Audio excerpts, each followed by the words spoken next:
Afternoon, everyone. Thank you for joining us for a very enjoyable and informative webinar on effective father engagement strategies and lessons learned from Alameda County systems change approaches. My name is Jane Walker, and I'm with an organization called FREDLA, the Family-Run Executive Director Leadership Association, and we are privileged to work with the National Early Childhood Family Network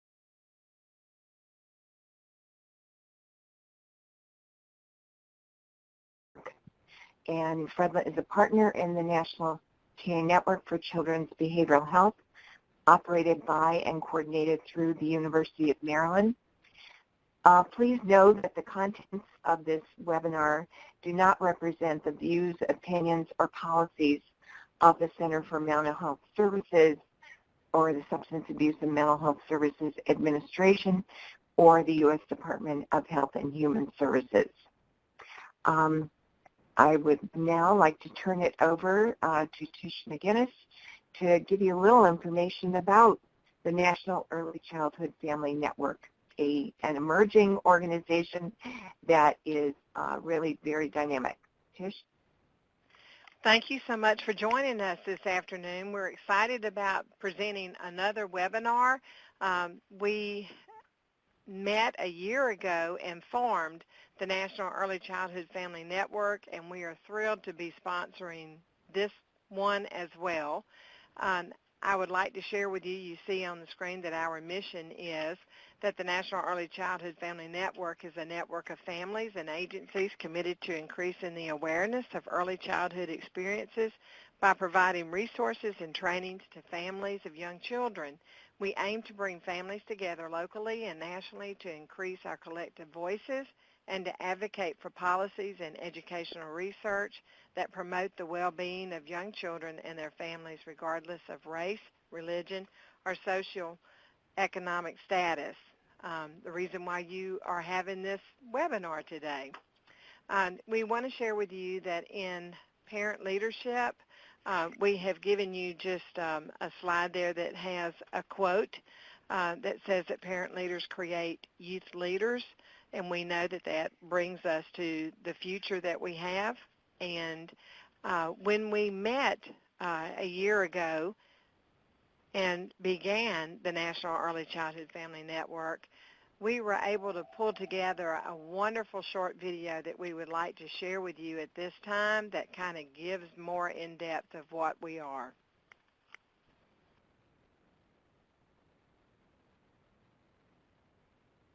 Okay, before we play the video, I just want to give folks some instructions on how to hear the audio. If you are connected to this webinar today through the telephone for audio, you want to go ahead and sit down your telephones and unmute your computer speakers. So again, if folks are connected through telephone today for the audio, please go ahead and sit down your telephone and unmute your computer speakers. I'll give you about 15 seconds or so to get connected. Please let us know if you have any issues in the public chat. The link to the YouTube video will also be available. So again, sit down your telephones and unmute your computer speakers. And I'll start the video in about 5 seconds.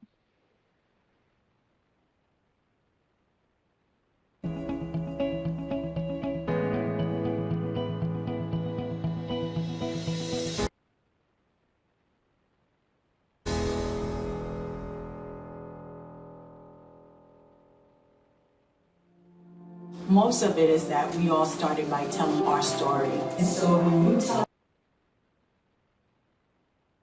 your story, think of the goal that you want, whoever's listening to it. Craft your story because each of you have a powerful story. Project Launch is very important to our children. With my grandson, that there were more grandsons, more kids like him and stuff. So I became a parent leader to be able to gather knowledge. Knowledge is power.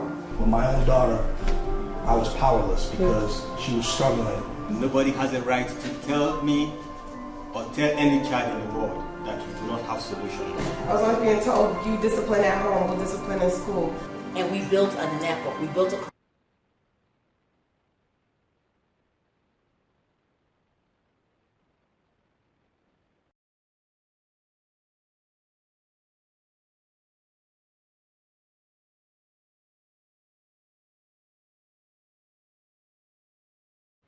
coalition within the school, and we unseated the board and took over the school. But then you translate that into creating a movement to affect change on the community level. We set out to create this forum for family leaders to come together and really explore what does it take to lead, who are you as a leader. The first question is always not what's your vision, is what is your mission. We want to equip families to have knowledge and skill to deal with social emotional development.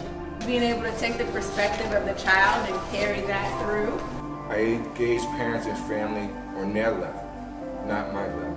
Locking in those networks. Action-oriented. In your helpful network, you need to have purpose. Advocacy really is, how does it make you feel? You need to have clear goals.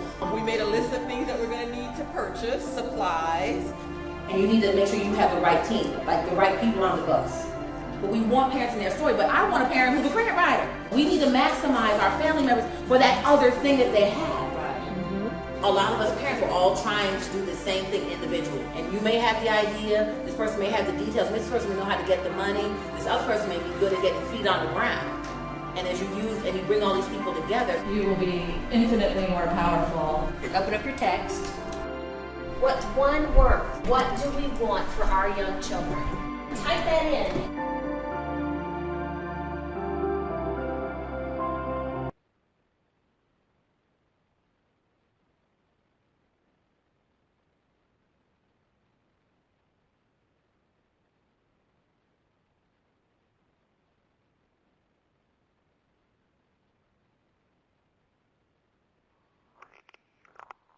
Okay, so I just want to instruct folks to go ahead and mute your computer speakers again and to pick up your telephones to resume the audio.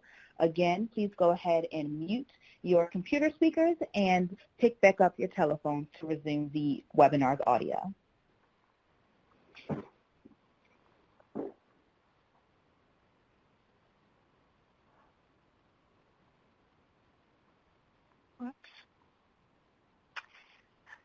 Okay, every time I see that video, it chokes me up. This is, again, Jane Walker, and I was so happy to be a part of that. So our presentation today is, as I said, on effective fatherhood strategies and reaching out, lessons learned from Alameda County. And as I was thinking about this webinar today, I recalled that someone asked former President Bill Clinton, and regardless of your political leanings, I thought his reply was very profound. He was asked what advice would he give a good father. And Bill Clinton's response was very powerful. He said, being a father is more important to him than being a president. And I think that really indicates how important the role of fathers are. We just celebrated Mother's Day, but Father's Day is coming up. So we're going to be treated today to listening and learning from two amazing fathers, Chris Gibson and Ignacio Ferre, both of whom work with Alameda County Fatherhood Project. And you can see their wealth of experience that they bring to this. So at this point, I would like to turn the presentation over to Chris and Ignacio.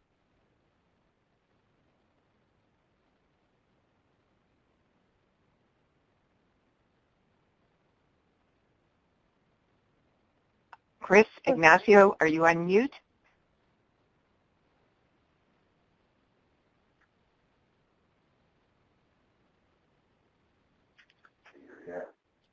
Chris is trying to get off mute. Okay. We always have technology problems. It still amazes me that we can have people coast to coast. And we do have a lot of people coast to coast, as I see introducing themselves in the chat box. And if you haven't done so, please do introduce yourself in the chat box. Okay, are we good to go? All right, I'm gonna introduce Chris because he's got to get on his phone. Something worked on the pre, but doesn't work now. So my name is Ignacio Frey. I just want to introduce, so on behalf of Chris and myself, so Chris and I have worked together in this work for about, I want to say about 4 years together, and now we're in different roles. Started together at a family service agency nonprofit doing fatherhood work, and he'll, as he introduces himself when he gets on board, give you a little bit. But that is our background. For myself, I have been in the fatherhood work since 2013, which essentially happened at the same time this county-wide Fatherhood Initiative, the Father's Corps, actually launched. I was a fatherhood program manager. And so since 2013, I've been professionally in this work, in this field. But I've been a father since 2001. My oldest son is now a senior in high school, and I have a 16-year-old daughter and a 9-year-old son. And Chris is actually a father of a newborn, a few months old, 5 months old, and recently married. So this is one of the things about fatherhood, is that it's and any family service work, as everyone on this call knows, and everybody doing this work knows around families, is that it's very personal. It can get personal, it can get deep, both in our own experiences as well as what we bring to this work every day. And fatherhood is no different, and actually may have things that even go deeper. And so we are very conscious and sensitive of not only the issue, but also the impact that is possible once we look at it from a positive frame. So with the learning objectives, really it's pretty straightforward. We're going to demonstrate the collective impact that we've done here at Alameda County. Alameda County, for those that may be unfamiliar, we're in the East Bay of the San Francisco Bay Area, so we're literally right across the bridge from San Francisco. And for anybody that's into basketball, we're hosting the West Finals. So yes, we like to bring a little bit of the sports into the work that we do as well. So demonstrating collective impact around Alameda County, building awareness around our programs and services specific to fathers and how we work in a family context. Sharing lessons learned is very important, and not only in what we do in trainings, but also how we look at and how we build in lessons learned, evaluation, and reflection into the work that we do. And then providing practical and universal tips for organizations, and no matter what level of readiness or program implementation one is at. So we're going to be able to go into a few of those things. So the why, so just really briefly, and we're going to go into this, but one of the things, just not only the why, is there's been such a, historically, intergenerationally, and over centuries, there's been a negative connotation of fatherhood, like deadbeat dads, any of those kind of like phrases that really tend to separate families. And it's been like that for quite some time, and institutions have done that for a while. These images that you see up on the screen are countering that narrative. And well, part of the work that we've done has been to promote positive images, which we'll go into. But I just want to really point out that these are fathers that have been part of our work and part of our network. And this is the why. It's the connection, the relation, it's the positive involvement with children that is essential to the work. A lot of times it's a matter of how do we get to that place when there can be so much negativity. So with Alameda County Father's Corps, we really, the main things, you can see it on the screen, but a couple things I want to highlight here is really framing as fathers and father figures. We really expand, recognizing the diverse family dynamics that exist. Is the biological father isn't always the one present. And father figures are those that run into both that allow us to really serve the extended family dynamic or family network, whether it's an uncle, an older brother, a boyfriend, the stepdad. We really want to embrace the father figures into this work because they're the adult male that is connected to the child or children. We've also gone to really exploring and looking into those who identify as fathers, looking at the spectrum of fathers and father figures from that lens as well. The other area I want to just look at here is around family service providers. A big area that we focus on is not only the direct service piece, but really building up the capacity of family service providers to assist fathers in strengthening parenting skills and providing father-friendly services. And what that means is really we'll go into it through the model and through the principles that we have. But it's really grounded in that if we just continue with a direct service approach, we're not going to really shift and build a system of fathers, of families, and of organizations who provide such important services. So this is going to be a big focus of what you'll hear today. So Alameda County Fathers Corps, which here was founded in 2013. One of the co-founders, it was founded by Alameda County First Five and the Public Health Department. And one of the co-founders, Kevin Vermont, has constantly, previously to being the launch of the Fathers Corps, he was a program officer overseeing grants and funding for First Five, which is focused on services for children from birth to 5. During that 10 or more years of being in that role of overseeing grants, funding, and projects, there was not one fatherhood-specific programming. And so that initiated, and really just that observation, and came to there needs to be something different in this work. We need to really do something to really build together families and have a very intentional father-specific approach. And that's where the conversation started with Gary Thompson from the Public Health Department, and both were the co-founders and are the co-founders of the Alameda County Fathers Corps, and have really brought systems along with it. So that may be a little bit different than what you see, but it's definitely a trend that we saw and still continue to see in the field of what we do. So what we're going to do is move into the next slide, which is a video that can give you a really general introduction and overview, and even some of the images of fathers. So I'm going to hand it over to Tish for the video. All right, so again, before we start the video, you want to be sure to set down your telephones if you're connected to audio by telephone, and unmute your computer speakers.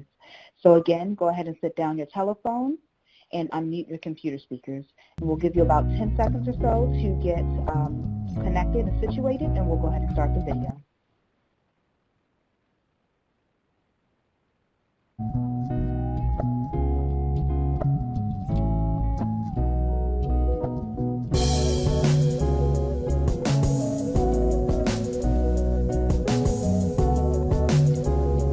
To me, the Fathers Corps is a wonderful organization that's doing effective and needed work. To me, the Fathers Corps is... To me, the Fathers Corps is collaborative.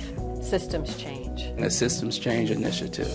To me, the Fathers Corps... The Father Corps is... a capacity building effort and change effort. Important and needed. Makes me a better person, provider. To me, the Fathers Corps is a community of men. To me, the Father Corps is revolutionary. To me, the Fathers Corps is a movement. To me, the Fathers Corps is all about lifting up fathers and father figures so that they can be the best parents that they possibly can be. The Fathers Corps is my passion. We want to do our best to support families, and that's what this work is about.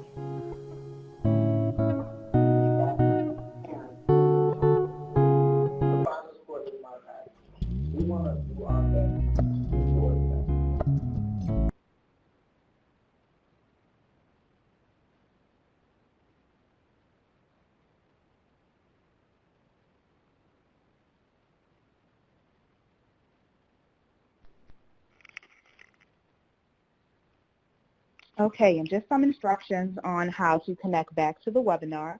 So be sure to mute your computer speakers again and pick back up your telephones if you're connected by telephone. Again, mute your computer speakers and go ahead and pick back up your telephones.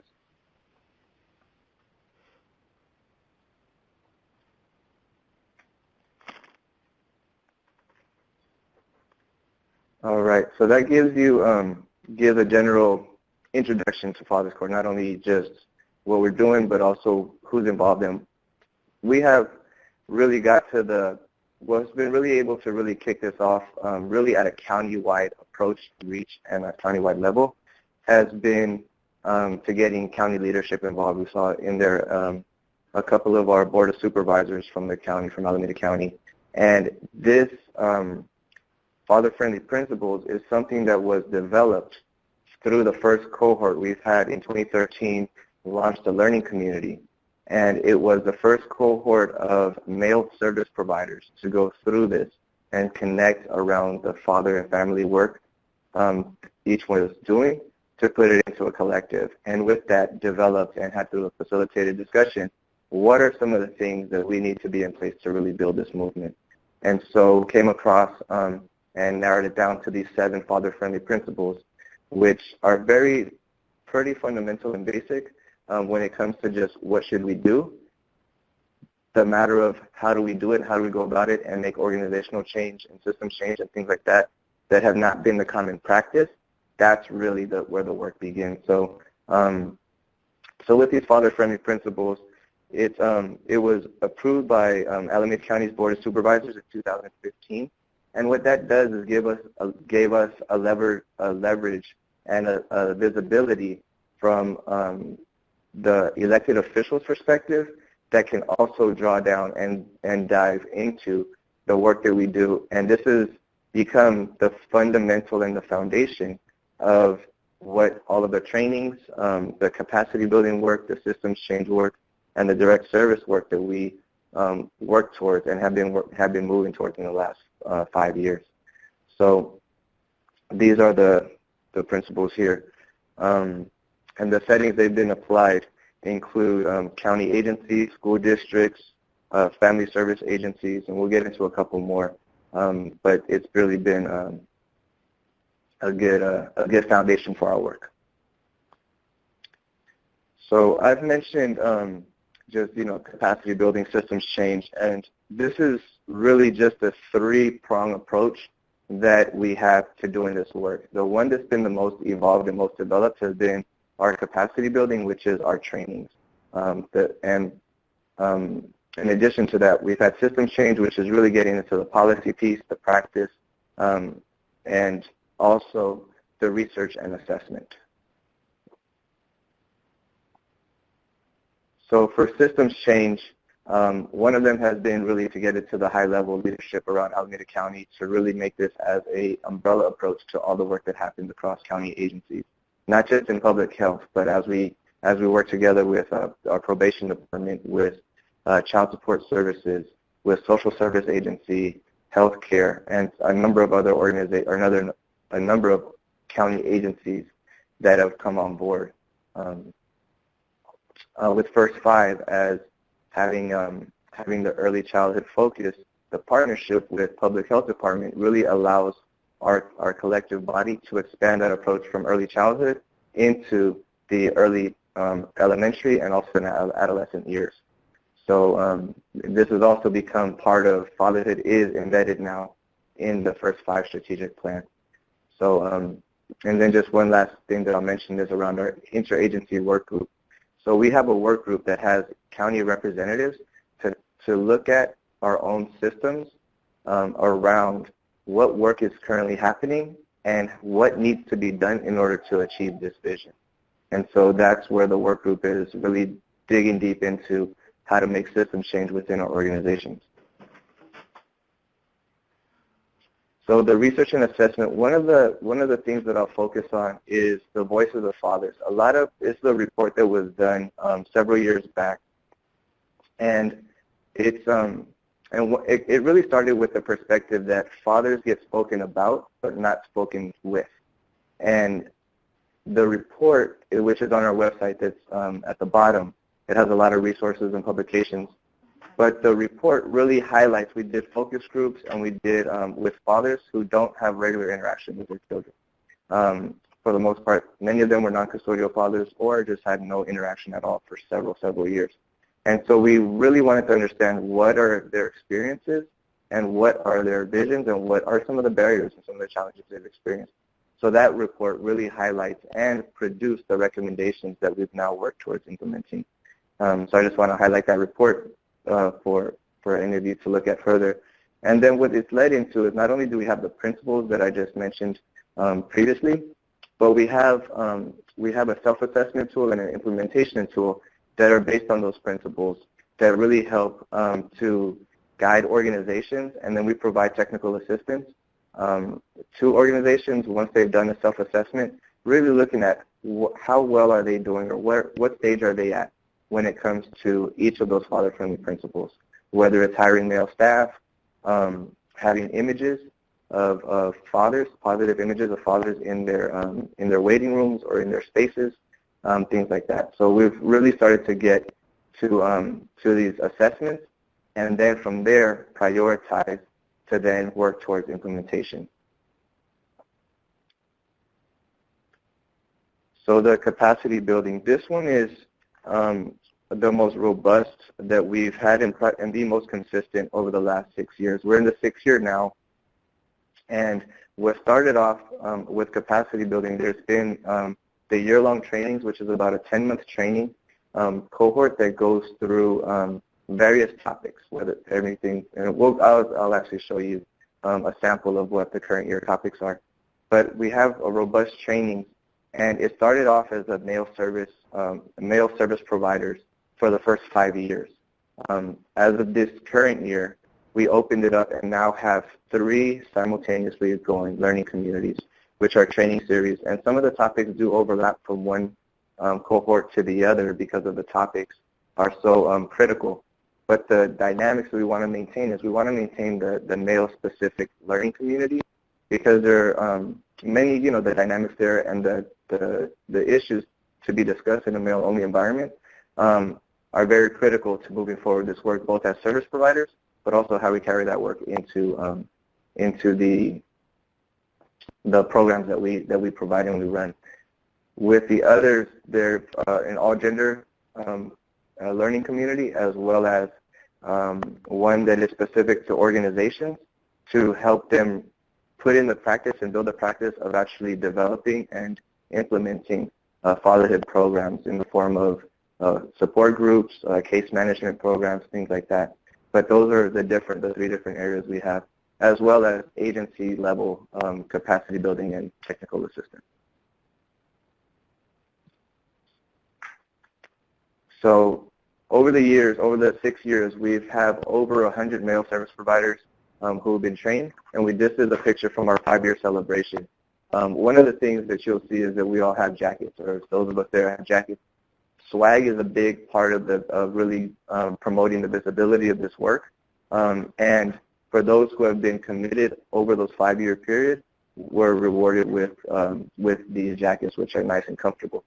And so along with that is we're really promoting and really just getting out not only the importance of why this is important, but also messaging it with the visibility. And all of us have become champions, advocates, and really in public settings to both advocate for fathers, but in the context of really putting together and building and strengthening families.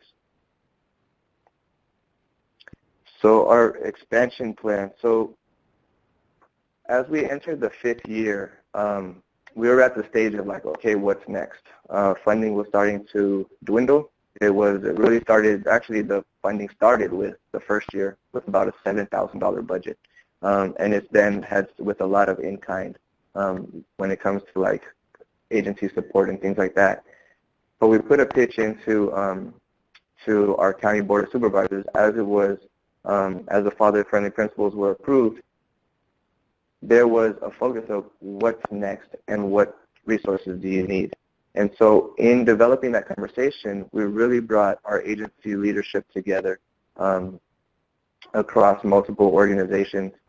Social services and healthcare specifically were the ones to provide additional investments into this work. And so this is the expansion plan, and these are the various components that I'll briefly describe. But it's highlights both the visibility, the capacity building, really coming back to a lot of the foundational work that we're doing, but also how we move it forward and really make a further change and impact across our agencies. So as I mentioned earlier about the capacity building, this is a sample of the training series, and it may be a little bit hard to see, but I just want to highlight just a couple of the topics and everything from an introduction to father-friendly principles to the impact of trauma and on families, childhood development and a father's role in supporting a child's development, group facilitation, which is key, especially for building up programs and how to facilitate fatherhood groups, as well as co-parenting discussions and navigating family courts, as well as child support programs and child support services. And we have our reps from our partners from Department of Child Support Services really to break down the foundations of it and give concrete connections of what one can do in working with child support. So similarly, this is the second cohort that we have. This is their first year, and this is the all-gender network that we have, and this is in 2018-19, the current year. And so this is a slightly different topics, but very much aligned in the sense of supporting brain development, looking at the life course, and this leads into a two-generation approach, as well as what multi-systems impacts have, both positive and negative, on boys and men of color. And so we just wanted to show you this on a practical level of the work that we're doing and the topics that we're addressing, everything from immigration to social media and the family courts. So with the Fatherhood Summit, so this was actually the first summit that we had that was focused on fathers and father figures. It was our target population to really get not only the word out to fathers about what we're doing in Alameda County, but also with the organizations that we had been working with and training around building out and extending their services to really showcase and highlight the work that they're doing and have a direct resource and connection into those programs that are starting this year and those that have been continuing and ongoing for the last several years. So the Fatherhood Summit happened on March 16th. We had almost 700 participants at the event, which included fathers, father figures, as well as service providers. And we had over 20 workshops, as well as keynote speakers from nationally recognized keynote speakers. And it was really just, with all the evaluation and feedback that we received, it was an experience that really made men and fathers feel welcome and supported and really just had a positive place to really talk about what they were experiencing and what they were going through. And it was clear that they were looking for more. There wanted to be more connection with one another, and they're already asking, when are we doing this again? Everything from the fathers who participated to the county board of supervisors and others that were involved were just, the energy was so positive and so lively that was, where are we going next with this, and how can we continue to be involved? So the media campaign is something that we're really started off with photo shoots. And so the Diversity of Fatherhood is an open email or is an open website that has positive images of fathers who have been participating either in programs or are service providers that have children of their own here in Alameda County. This website is available for all of you to take a look at, to download pictures. There's a little bit of a process, but within a few days you'll be able to get an access code to get into the photo bank. And a big image here, or big takeaway here, is that with the media campaign, we want to demonstrate these positive images of fathers. We want to counter the narrative that has been embedded in our communities for way too many years. And so these have been posted and put into like promotional materials. They've also been used to put up as canvas prints that have gone into organizations and spaces that really didn't have images of fathers, especially fathers that look like us, primarily with African American and Chicano Latino fathers.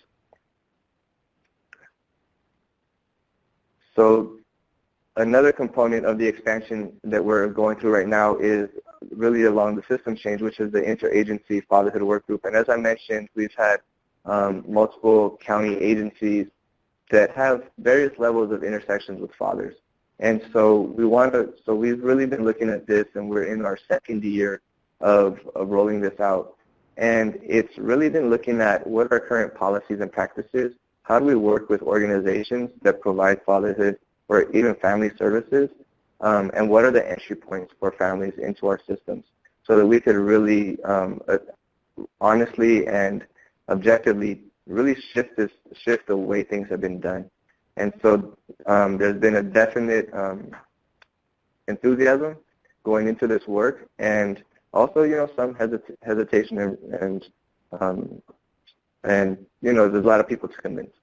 So we've been really working towards this at the agency level and moving the needle slowly, as one would say. But I definitely have some momentum here. So as I transition and close out this part, this initial part has really just been the broad countywide approach, really focused on the systems level, systems change, capacity building efforts that we've taken as a county. And so as we've gone through it, and those relatively briefly, but if you can take this back to your agencies, to your departments, and to your programs, in thinking of integrating these fatherhood components and the expansion plan efforts into your programs and models, what efforts could you think that are doable both in the short term and then in the long term?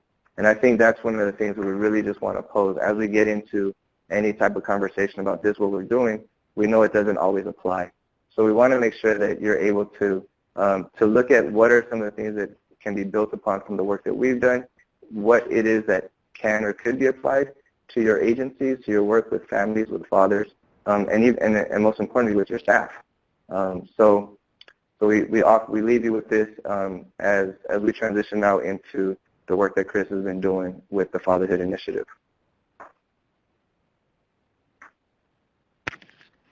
Hello, everyone. I hope you can hear me. Before I get started, I just wanted to add a couple of things to this. As we heard from Ignacio, fatherhood, the Father's Core was really about systems change, systems improvement, capacity building, things like that. And so what I'm going to cover over the next couple of minutes is the direct services, getting on the ground, being the foot soldiers, talking with the men. But one of the things I want to add to my introduction, I'm a father of 3. I'm married into a family, so I'm a part of a blended family. I'm known as stepdad, but they don't call me that. And then together in December, my firstborn was born December 11th. And he's 5 months, and so other than missing sleep, I'm doing good, y'all. So I'm here to cover the Fatherhood Initiative of Alameda County. That is my direct job. I am a family support case manager. Our goal is to improve the quality of life for all Alameda County children, families, and communities. We take several steps to doing this. So we teach fathers how to assist mothers in having healthy pregnancies and positive birth outcomes. One of the biggest things is we have a high African-American population, and we know that the infant mortality rate in the African-American community is very high. One of the things that I've been asking a question about recently is what are the circumstances to these infant mortality rates? And most importantly, what roles do the men play into those infant mortality rates? The women that are having these fetal deaths, what roles are they playing? Are the men involved? Are the men the cause of stress? Are the men in their lives, doing what they're supposed to do and supporting the mother properly? And those questions are not being answered. And so here with us, that's one of the things that we are looking to do, is to answer some of those questions by providing some guys with some great information to help turn that curve. Helping fathers create healthier lifestyles by eliminating or modifying at-risk behaviors such as domestic violence, substance abuse, and life stressors. We also help them to increase awareness on positive parenting and fatherhood gender responsibilities. One of the things that's changing is that we're having to see a large amount of stay-at-home dads now. And one of the things, especially depending on what the culture is, it's a taboo for a man to stay at home and not go to work. and the stress of mom going out to work and having dad at home watching the kids can be really hectic, not only on their relationship but on their family as a whole. So we deal with a little bit of that, and I'll go into more about how we deal with that. Also, assisting fathers to re-enter society in their families' life after being incarcerated. One of the biggest things that we get is guys that's re-entering society that don't know how to re-enter their life, or they re-enter into their lives and expect that nothing has changed, expect that they're going to get the same love, they're going to get the same affection, and especially from the child. I have currently on my caseload, I have a father that's re-entering the system, and he expects for his daughter to love him the way that she did when he left. He's been gone for 6 years. There was a lot of development, a lot of change, and so our job is to help him understand what developmental change he has and then help him to reattach and rebond with his daughter. We serve fathers and males and adolescents through adulthood, which specifically focus on urban males and not necessarily your fathers. One of the biggest things that we have is a lot of teen parents that need services but don't really want the services. But we are open and available to them. I think right now on all of our caseloads, we have maybe about 5 or 6 teen fathers, both African American and Hispanic. And so one of the things that we do is really get with them. And dealing with a lot of the teenagers, we are dealing with things with the juvenile justice system, unemployment, ACEs, adverse childhood experiences that they're working with. So we work with them and we help them to navigate certain things, and we really, really want them to become positive parents for their children and in their lives. We also partner with non-governmental agencies who provide male and fatherhood services and have an interest to do so. And so that goes into my next slide, and because we do a lot of technical assistance. So the way that we do this, we have 4 key areas that we do all of this work. Boot Camp for New Dads, which I'll get into on the next slide. Cafe Dad, which is our father support group. Case management, which is our one-on-one time with the fathers, and then technical assistance. So for Boot Camp for New Dads, it is a nationally known best practice program where you offer the program and you bring in veteran dads. These are fathers that are in the prenatal stage with their partners or just have their child up to, I want to say, 6 or 7 months. And what we do is we walk them through pretty much everything that you can possibly think of when it comes to pregnancy, when it comes to giving birth, and immediately the first 6 months and a little bit so after the baby is here. One of the biggest things is that we have veterans that comes in that have already went through our boot camp for new dads. They come in and they show dads how to hold a baby. They show dads how to change a diaper. They show dads, the proper way of feeding and warming up bottles and the challenges that goes with having a child on their particular day. As well as we talk about SIDS, we talk about crying baby syndrome. We talk about postpartum depression and how to expect and what to expect, and then how to deal with that, what signs to look out for. We talk about safety when children are becoming toddlers and they're beginning to crawl, how to get down on their level and to look out for dangers and things like that, anything that they can put into their mouths. We also deal with car seat safety, which is very important, how to properly put a car seat in. But I think one of the biggest takeaways from our boot camp for new dad is that we've all attended the master teachers training, and that gives us the capacity to work with other CBOs and other agencies in our community and teach them and train them on how to put these boot camps on for themselves. I think one of the biggest things for us is the more that we can get the information out, the better our community can be.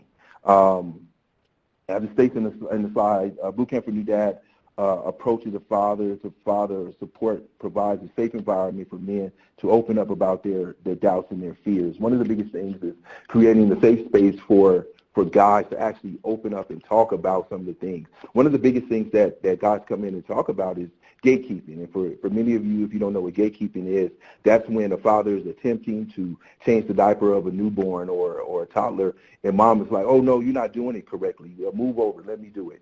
Or you're not feeding the baby right, or the bottle's too hot, and just move out the way and let us do it. And so one of the things we help them is let them know that, hey, in order for them to do it, they have to practice it. Just recently, my wife told me, she said, Chris, like it's amazing to see your development because you were timid, you were afraid, you was holding our son like he was stiff, and she said now when I look at you and his interaction, it's like second nature. And that's the thing with most of these guys, it's second nature, it's in them. A lot of times the kid will pull the dad out of you. Then after that, we do our we do our Cafe Dad, which is our father support group. And might I ask, in the last slide, I want to bring this up too, in the last slide, this is a picture of our boot camp for new dads. We average probably about 10 to 15 guys. Everybody leaves with something. We offer incentives. We give them a daddy bag of tricks. As you can see to the left of that picture there's a couple of dads. These are our veteran dads. They brought in their kids. I know I see Donovan and Jose there, and they're holding their baby. And later on in that group, they got around and they were showing us some things to do with the child as well. Cafe Dad. Now, Cafe Dad is really special to me because I'm the lead facilitator for that.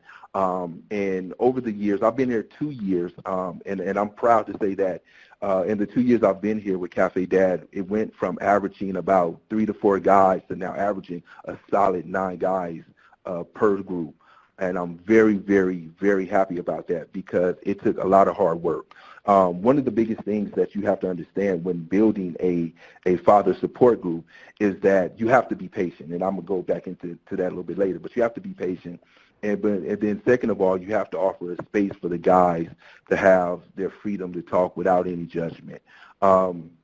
Research shows that if you provide evidence that a father-centered group have positive and long-lasting impacts on the participants, it gives them confidence, it gives them ability to connect, it helps them with their relationship, and most importantly, it builds a social connection. One of the other things I want to point out about this is that our particular Cafe Dad is built on the 5 protective factors. Everything that we do within Cafe Dad is all on the 5 protective factors. And I just want to break that down for you guys just in case.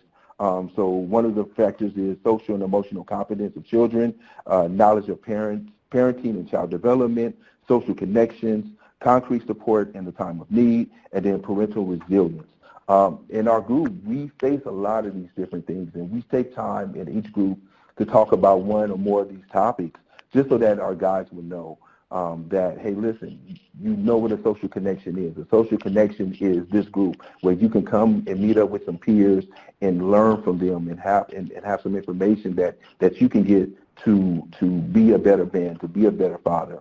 Concrete support in a time of need. If you can't make it through the week, let's say you're running out of food, where do I go get food? Can I go to a local food bank? Or if I need Medi-Cal, can I go to this local clinic, apply for it? And so we teach them these particular factors just so that they can understand that if you can get these factors, then your life is going to be a whole lot better. Cafe Dad serves as a father's group model to many inspiring agencies that are looking to engage in providing fatherhood services. One of the things I want to say is that just recently, with the help of the Fathers Corps, we have launched maybe about, I want to say 5 or 6 additional father support groups, and they all have taken on the Cafe Dad model because we've worked very hard. We have put together a system that works and that is very successful. Okay, case management. As I stated in the previous slide, our Cafe Dad model is provided on the 5 protective factors, and so is our case management.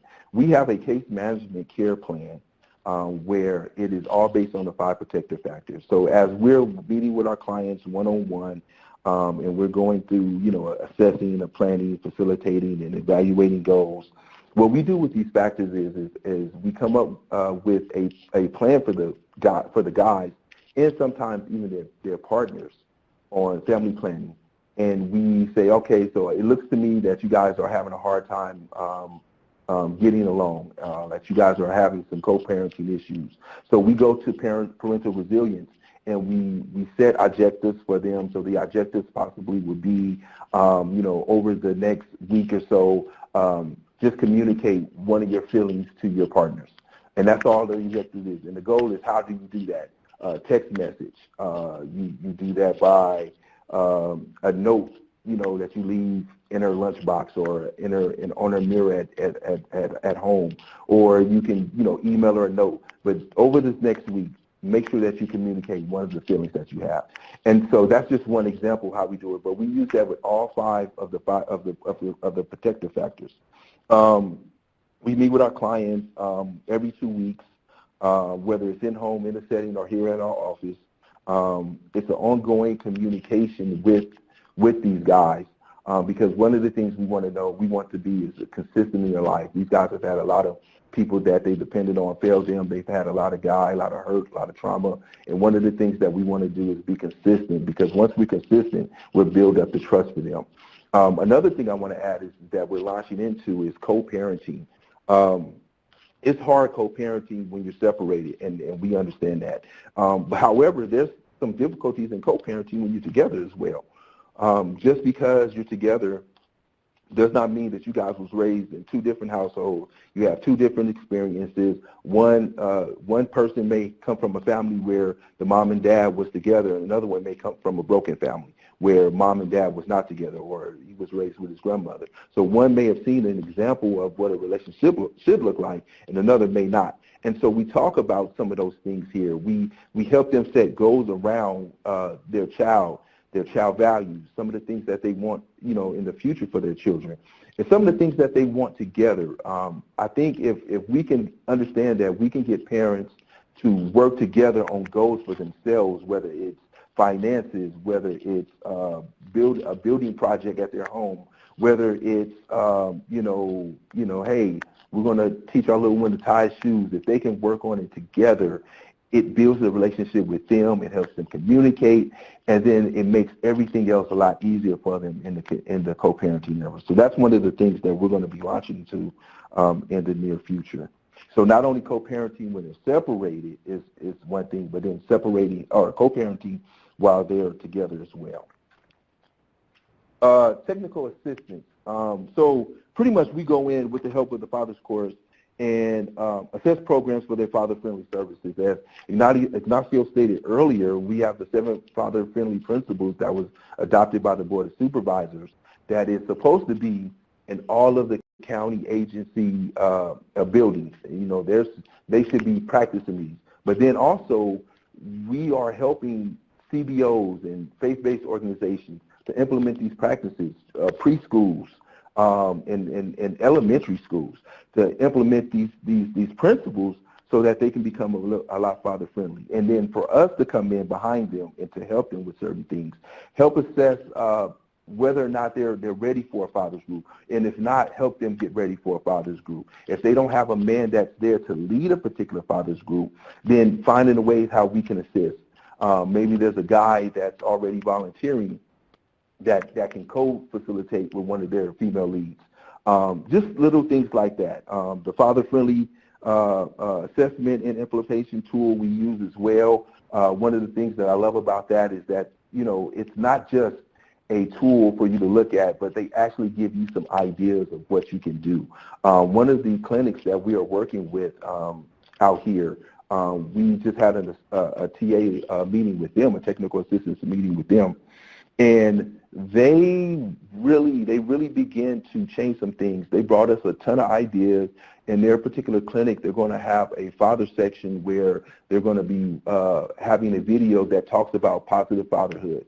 They're going to, create a safe space for men in there to read magazines on parenting from a father's perspective. They're going to make sure that they are talking to guys and not just allowing guys to come to the clinic and then just be, a ghost on the wall or something like that. Another thing that was real insightful for us during that visit was that they were looking to do a father shower, like the equivalent to a mom's baby shower. They want to do a father shower, which is fantastic, because how often does a father go into a clinic or any medical facility, and especially with their partners, and is the focal point of the services? Hardly ever. And I'll share one of my experiences when my wife was going through it prenatally. There's been a couple of times where the doctor came in and just bypassed me up and went straight to mom and didn't acknowledge me at all. And so, there's certain things like that. Another thing that they're doing is they're changing up their intake form. The normal intake form talks about mom, it talks about child, and so they're specifically going to add on their intake form something about their partner and their partner information and things like that. So the technical assistance for us is really big, because we get to reach out a little bit further from where Father's Core can't go. Lessons learned. Like I said earlier, the first thing is you have to be patient. You cannot expect to open up with a brand new fathers group and expect that every man is going to bust down the door to get there. Me and Ignacio, as he stated, we worked together. He was my supervisor, and he brought me in to work with him. And the very first group that we opened up together, we had one guy in there. I mean, literally one guy. And I think one of the hard things was he was a 19-year-old. So, with young people, if it's not popping, if it's not cracking, then they don't want to be a part of it. So he told me after the group, and he said, man, if nobody else come, I don't want to be there. So me and Ignacio have to go back, which kind of takes me down to another one of these points here, is that you have to hit hard the recruitment payment. One of the things you have to do is be intentional about it, and don't be afraid to go to certain areas. Like, for instance, we hit probation really hard. If we can make a connection with the probation officer or the parole officers and show them the benefit of our program, then they will, if not mandate, require the guys to come through and participate in our particular program. So the next point is create a safe, father-friendly space, which I talked about earlier. If you can do that, the guys will bring the other guys in.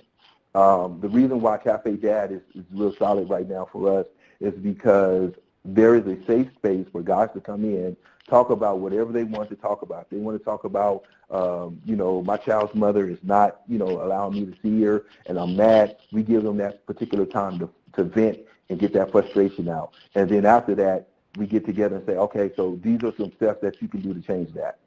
Network with other agencies that have the same interests with you. Team up with people that want to see fathers, that want to see positive fathers. Team up with people that is looking to come in and say, man, I really want to change this image, or I really like what you're doing. How can I support you? Building a relationship with men is more important than the numbers. With my group, I call or text my guys at least once a week just to see how they're doing. What are some challenges that you're having? What are some victories that you're having? What are some things that you overcame this week? Let me know what's going on. So now it'll help me shape my next group. The relationship, man, how's your son? How's your daughter doing? Did you get that job? You didn't get the job. All right, come back in. Let's reassess. Let's talk about some things. Making sure that our relationship is solid. Because if our relationship is solid, then the group is going to grow. The group is going to be good. Another thing with a good relationship, and I don't make it mandatory, but all my guys text me when they can't make it. Hey, Chris, I apologize. I can't make it today. I have to work, or, something came up. And that's all based on relationship. That's not based on a mandate. Have an event that involve their children.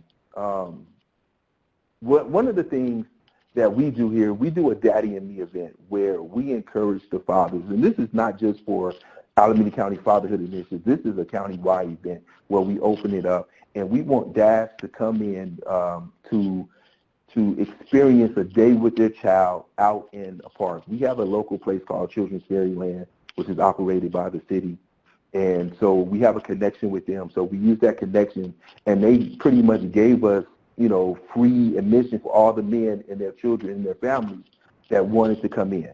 And it was a day where we read stories. It was a day where they got to, experience all of the amusements and all of the things here at this particular amusement park. And they did it with Dad. And that's one of the biggest things. Turning off the phone, getting out in the open, being intentional about my fathering. A lot of dads don't have that opportunity. A lot of dads, I can't take my child to Great America or Six Flags or the local amusement park or water park. But if we can help them offset this and give them passes to the zoo or give them passes to Children's Fairyland or to the ice skating rink or to Disney on Ice when they're coming, and create an event where they can go with just their child to have fun, bond, and build that relationship. Another event that we've done in the past, I've done in the past at another agency, did a bilingual story time where I had local fathers come in and read to the children. I had one person read it in English and the next person read it in Spanish. Same story. But it created a relationship between father and child that mostly normal kids don't have. Build fathers' awareness. Let them know. Let them know their rights. Let them know the things that's going on. Let them know that, hey, listen, you're a father, and not only do you have rights, but you're a father and you matter in your child's life. And if we can get dads to understand that regardless of all of the hardships that I'm going through, my child at the end of the day sees that I matter. If I'm broke, busted, and disgusted, when I get home, my child is happy to see me no matter what's going on. They have to understand that just because Christmas time comes around, I can't buy gifts, does not mean that I'm any less valuable in my child's life. Let them know that, build their awareness. And then work with families, work with the mom and the other support group. A lot of times in our case management, I intentionally bring mom in. And I tell them from the start, I said, listen, this is a father-centered program, and we're going to spend a lot of time together. However, there are going to be some times where I come in and I want mom to be there. Or if mom is not involved and you're staying with your mom, like your birth mother, I need her there because you're going to need some support on some things. And the only way for you to make sure that that support system is solid is to make sure that we're working together. Maybe it's grandfather. Bring grandfather in here because this is that social connection. This is that concrete support in a time of need that you're going to need. And in order for them to be that concrete support, we're going to have to make sure that it's all concrete together. We're going to have to mix that concrete cement together. And then lastly is co-parenting sessions. You have to work on it. And one of the things, and I can't speak for all cultures, I know in African-American culture, it's this real big divide with the co-parenting. You know, mother and father is split, and there is one person that has custodial rights and that has full custody. They are raising the child up as if, this is my leverage over you, and let them know, hey, I can do whatever I want, and that's not the case. So we have to have co-parenting and say, listen, the child is not a leverage. The child is a blessing. And what you want to do is you want to bring them together. You want to teach them together. But most importantly, you want them to see the benefit that, hey, look, if mom and dad is not involved into this particular child, then the child's going to go lacking somewhere. And so with all of that being said, we are just about closing up, but co-parenting is going to be one of the biggest things that we can do in our families' lives, like I said, whether they are separated or together. I hope everybody on there is doing good. The fatherhood, the strategy is a through line and will not be highlighted in all of our strategies. First 5, Alameda County, our 2017-21 strategic planning. One of the things that I want you guys to know before I get ready to move on, we were just running into a national Healthy Start grant for the first time. I think we've been getting a grant for 15 years or so, and for the first time, fatherhood has been wrote into the National Healthy Start grant, and we're really excited about that. A lot of changes are coming, and there's a lot of powerful things that are about to happen that we're excited about. So just to end, and I'm not sure if there's any questions or anything like that, and I'm going to bring my colleague back on. How can your program or your department integrate fatherhood or some of the components of the expansion plan into the fatherhood model? So just think about that. You don't have to answer it now, but just think about how you guys can change your particular department, or make minor changes so that you're thinking a little bit more father-friendly in your programs. And at this time, I'm going to bring Ignacio back on for anything else. Yeah, so I guess right now what we'll do is transition into a discussion and question and answer. I know a couple came in through the chat. So maybe Tish, how would you like to go about this? This is Jane. Let me start with one question for you, Ignacio, before we get to the ones in the chat box, which are, could you just clarify, is the Father Corps an independent organization, or is it housed within another organization? Yeah, it's a great question. So the Father's Corps is a program within First 5 Alameda County. So First 5 Alameda County is the entity that holds it, and it's in partnership with Public Health. But where it actually sits organizationally is within First 5, which in California is part of a statewide initiative, First 5 California, which focuses on families with children birth to 5. Okay, perfect. Okay, now some of the questions that have come in relate to, is there a therapist or a counselor available in your program for either the father or child or both? Yes, we do have in-house therapists. Currently, we are in the process of hiring a male therapist, but we do have therapists here, not only just with, any mental issues or anything like that, but we also have a in-house drug counselor as well that can talk about and come in and help them with any drug habits. Okay, another question we have is, how do you select instructors for your veteran dads and rookie dads program? So for the boot camp with new dads, the veteran dads have already gone through the program. They've already, sat down and learned from other veteran dads. But the thing that makes them a veteran dad is when they actually go through the birthing process. So if I'm a guy that's coming into our boot camp for new dads, and my wife is still 5 months pregnant, I'm considered a rookie dad. 6 months later, the lead of our boot camp for new dads, Reggie Bridges, may call me back and on one of his follow-ups and say, hey man, we appreciate you coming. We know that your son is here or your daughter's here. Would you mind coming back and being a veteran dad and doing the same thing that you experienced? And a lot of the dads, they say, yes, we would love to come back. The program, like I said, it's a peer learning system where the guys come in and they just love to hear from one another. It's amazing when you look at their faces, especially a lot of our young guys, our 17, 18, and 19-year-old dads, rookie dads that come through, and they was like, wow, were you actually in the birthing room? And they was like, yeah, I seen the whole thing. I seen his head come out and all this stuff. And so it's amazing because these guys just love it. And in fact, a lot of times they call us to say when the next one is so that they can be the veteran dad and share what their experiences were. So Vanessa has a question, is the group just for new dads? The boot camp for new dads is for dads that are with a partner that's prenatal up into, I want to say, 8 months, but I think so you could come in as a rookie dad anytime before that, and then once you complete it, if you already have a child that's up to a year, and you're a rookie dad, then what we'll do is for our next group, we'll try to get you to come back in as a veteran dad. Okay.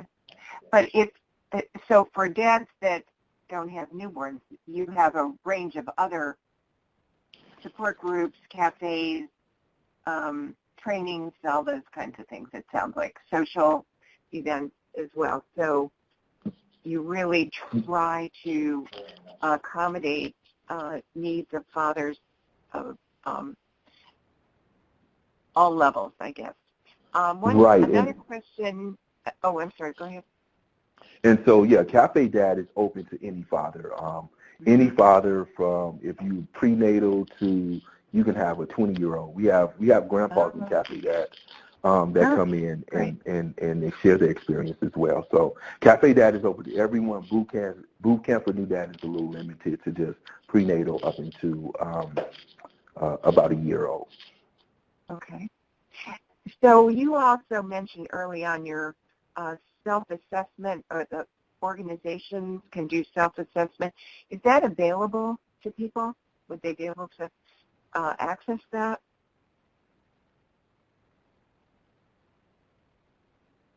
Yeah, it is, Ignacio. So the self-assessment, the tool should be on the website on Alameda County First 5, and then it was earlier on in the slides, but yes, it should be available on the website.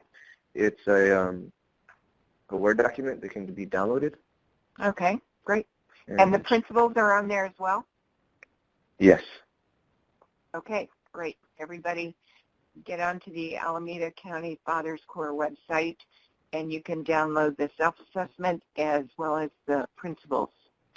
Let's see, we had a couple of other questions. One was, could you explain a little more about the 5 protective factors that Chris mentioned? Okay, so the 5 protective factors were created so that we could minimize child abuse. Okay, it's a nationally known program, Strengthening Families, and it's been, just taken forth. I know a lot of states have and programs have been using the 5 protective factors. And I'll just give an example of one. So parental resilience, it says parents who can cope with the stressors of everyday life as well, in an occasional crisis have resilience. They have the flexibility and inner strength necessary to bounce back when things are not going well. And the importance of the resiliency is a lot of times if something goes wrong, it's easy for us to mope and be down and not do anything. But when we're parents, we have to understand that if we take away and we go to our secret place or we go to our hiding place, where does that leave the child? And so a lot of times when parents do that, the children go without eating. The children may be unattended, so be left for danger, left to be in danger rather. And so what this is teaching us and what this is promoting is that, listen, I have to bounce back from these things. Yeah, it's gonna get me down, but I can't stay down too long because I have some people that's dependent on me that needs me. So that's an example of parental resilience. And we can go on and on and on. I can go through all 5 of them, but, for the sake of time. And if you need to, my email is at the end of it. You can call me, you can email me, and we can have a one-on-one discussion about it a little bit further as well. Okay, and we did post some links to additional information on the 5 protective factors through the Strengthening Families website. So, okay. Let's see, what else do we have here? How is your program funded? Yeah, so there's 2 ways. I'll talk about just the Father's Corps, and then I'm not sure if Chris could talk about the Fatherhood Initiative. So the Father's Corps is funded through, which is a program, county-wide program. It's funded through county agencies, through healthcare services, social services, as well as First 5. And so all the agencies have put money in, as well as looking at for the summit. That was a significant investment through other sponsors and local foundations, et cetera. And so that's where the Father's Corps funding has come from. Chris, you want to add about the direct service programming? Yeah, for direct service program, because we are an entity of Alameda County, we are county funded. However, we do apply for grants to help offset some of our funding as well. But officially, we are county funded, government funded. Okay, great. Chris, a question for you. What strategies do you use to engage fathers? How do you reach fathers? How do you get fathers to come in? So one of the biggest things is outreach. So we do a lot of community fairs. We try to touch as many men as we possibly can. Going to the courthouse, going to the hospitals or the local clinics, connecting with doctors, OBGYNs or prenatal nurses or things like that. Just kind of telling them a little bit about our program. If I'm walking down the street, I'll stop a guy, especially one that I see with a child, and just talk to them. Also, we utilize, as Ignacio talked about, First Five. They have workers that are inside the hospital, so we utilize them for referrals as well. Faith-based organizations. I mean, we use the spectrum. And we go to everybody to get referrals, making contacts, creating, networks for ourselves. But I think the most important thing is just touching guys. Guys touching other guys. That's how I built the group. That's how we built the program. Once one guy hear about it and how we help them, he tells another guy, then he tells another guy. That's how we essentially build. But mainly just the best answer would be, building referrals, specifically in hospitals, CBOs, and faith-based organizations. Great. The human services field has historically been very female-dominated. And I was struck by, I think it was Chris, who said fathers are often spoken about. Was that Chris or was that Ignacio? But not spoken to. Which one of you said that? Yeah, that was Ignacio. Yeah, that's an incredible quote that is going to stay with me for a very long time.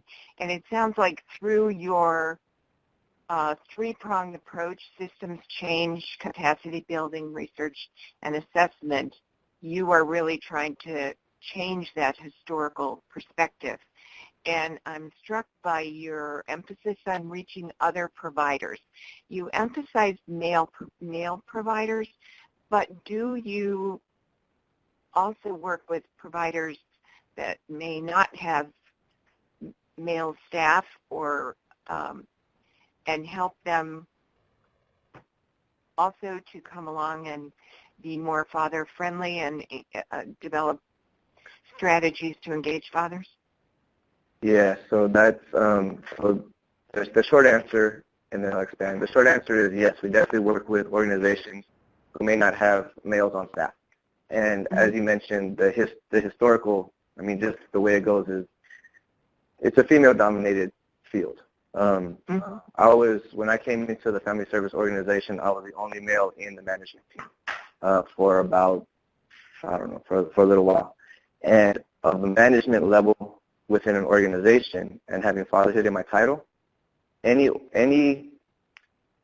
other department, whether the teen case management program or early head start or one of the child development programs, when they had a father that was interested in services, if there were 12 services and 12 other programs in the agency, they would look to the fatherhood person.